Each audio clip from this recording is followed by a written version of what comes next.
मंगलवार दोपहर पुनीत की मॉडल टाउन के अपने घर में ठीक इसी कमरे से डेड बॉडी बरामद हुई। पुनीत इसी पंखे से लटका हुआ था और बताया जा रहा है कि जो सामने आप ये पर्दा देख रहे हैं, जो रॉड देख रहे हैं, वो पर्दा यहां से उतारा गया और उस पर्दे की मदद से पंखे से पुनीत ने लटक कर जान दे दी है। दरअसल जांच के दौरान जो पुनीत का परिवार है उसने आरोप लगाया है कि कहीं ना कहीं जो मणिका है, जो पुनीत की पत्नी है, वो लगातार पुनीत पर मानसिक दबाव बना रही थी।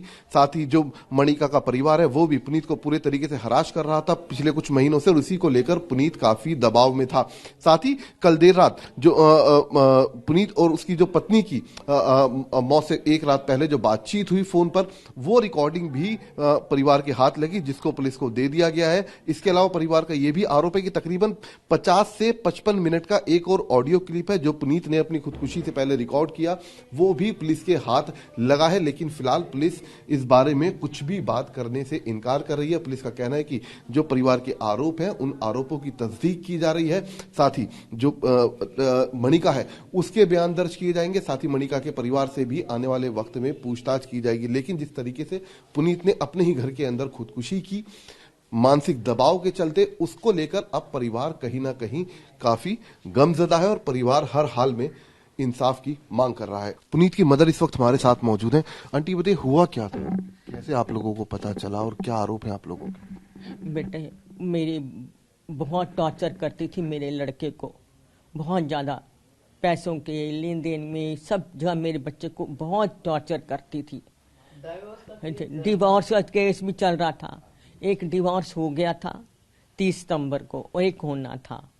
तो उससे पहले इसे लड़की ने इतना टॉर्चर किया मेरे बेटे को, पता नहीं परसों कल रात को उसको पता नहीं क्या टॉर्चर करा, बहुत ज्यादा जबरदस्त टॉर्चर करा है उसने अंदर ही। हमने कहा चल रात को 3 बजे पार्टी शार्टी करने गया, आ जाएगा, आ गया 3:30 बजे तक। फिर मैं कहा चल सो गया है। फिर सुबह तक ये उठा नहीं, 12-1 बजे तक मैं जागती देखती रही। मैं कहा अभी उठेगा, अभी उठेगा। 3 बजे मैंने अपने हस्बैंड को फोन किया। मैं कहा लड़का पुनीत नहीं उठ रहा, न कोई आवाजें दे रही। आए काम से, उन्होंने दरवाजा तोड़ा, कुंडी तोड़ी तो देखा लटका पड़ा मेरा लड़का, मेरा बच्चा। इन्होंने मेरे बच्चे को बहुत टॉर्चर करते थे, पैसे के मामले में, बिजनेस के मामले में। इनका मनिका और कनिका और जगदीश पावा ने, तीनों ने मिलकर मेरे बच्चे को बहुत टॉर्चर करते रहे हैं। 3-4-5 साल तक मेरे बच्चे को उन्होंने टॉर्चर किया है। मेरा बच्चा बहुत सीधा था। कोई पुराना पैसों का लेन देन भी था कुछ ऐसा? हाँ था, वो भी नहीं दे रहा था इसका बाप।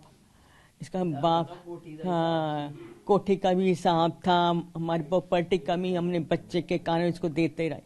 इसने मुकर गया, इसने बेईमानी करी हमारे साथ और मेरे बच्चे को इसकी बीवी टॉर्चर करती रहती थी, बहुत टॉर्चर किया है। सबसे अलग रह रहे थे ये बेटा पहले तो 1 साल तो मेरे साथ रही है, फिर ये अलग कर दिया मैंने इनको 2 साल में।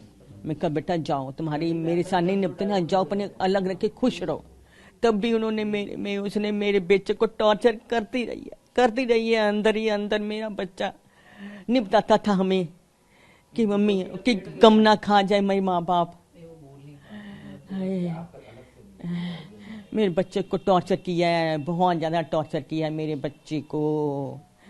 तो ये पुनीत की मदर हैं जो लगातार एलिगेशन लगा रही कि लगातार टॉर्चर किया जा रहा था। कुछ और रिश्तेदार भी मौजूद हैं, उनसे बात करते। ये बताइए कब से ये लोग अलग रह रहे थे? नाम क्या है आपका? मैं इसकी भूआ हूँ, प्रेम नाम मेरा। कितने टाइम तो अलग सी, कितने टाइम तो अलग रहते बहन? कोई 4-5 साल अलग रहे थे। 4-5 साल हो गए अलग रहते हुए। फिर भी वो लड़की टॉर्चर कर रही थी, फोन कर करके। परसों रात को भी इसने टॉर्चर किया। उससे 2 दिन पहले उसकी बहन ने खूब लड़ी है, कहती है हम मकान तो छोड़ेंगे नहीं, तेरे से लेके रहेंगे। क्योंकि एक मकान जो है ना कोठी रोहिणी में थी हमारी, उसका पैसा बेच के मेरे भाई ने इसको पैसा दिया, इसके बाप को उसको चाहिए था। वो पैसा सारा लपेट गए हैं। उसके बाद ये रहने के लिए इन्होंने जगह दी है। अब वो कहती है ये मकान लेके रहेंगे तुम्हारे से। उसकी बहन, मैं पावा की बेटी हूँ, हम तो लेके रहेंगे मकान। जबकि उसकी बड़ी बहन का भी डाइवोर्स हुआ, उसने भी अपने आदमी को पिटवाया अच्छी तरह। ये 7-8 दिन हुए पिटवाया। उसकी बहन का भी यही हिसाब है, इसका भी यही हिसाब है। आप आगे क्या चाहते हैं आप लोग? हम तो इंसाफ ही चाहेंगे, हमारे बच्चे को इंसाफ मिले। कार्रवाई करेंगे आगे? अब भाई हम तो कर ही रहे हैं। देखो ये तो पुलिस वाले जो है वो कहते हैं नहीं जी, हम वो हमारे पास वो रिकॉर्ड करके गया है, 1 घंटे की उस बच्चे की रिकॉर्डिंग है, मैं ऐसे ऐसे मेरे को टॉर्चर किया इन लोगों ने, इसी वजह से मैं आत्महत्या कर रहा हूँ। वो हमें सुनना ही नहीं दे रहे थे। वहां जाके वो कह रहे हैं जी कोई वो रिकॉर्डिंग हुई नहीं है। बड़ी मुश्किल से उन्होंने सिर्फ 4-5 मिनट की हमें सुनवाई है, उसके बाद उन्होंने सुनना ही नहीं दी। अब वो कहते कोई रिकॉर्डिंग नहीं है। तो बिल्कुल परिवार इस वक्त गमज़ेदार कोशिश है परिवार की कि जल्द से जल्द इस केस में मुकदमा दर्ज हो। जो इस केस में जो आरोप परिवार की तरफ से लग रहे हैं उनकी सच्चाई भी परिवार अब जानना चाहता है और साथ ही पुलिस इस मामले की तस्दीक में जुटी है। कैमरामैन चेतन के साथ जितेंद्र शर्मा, TV9 भारतवर्ष, दिल्ली।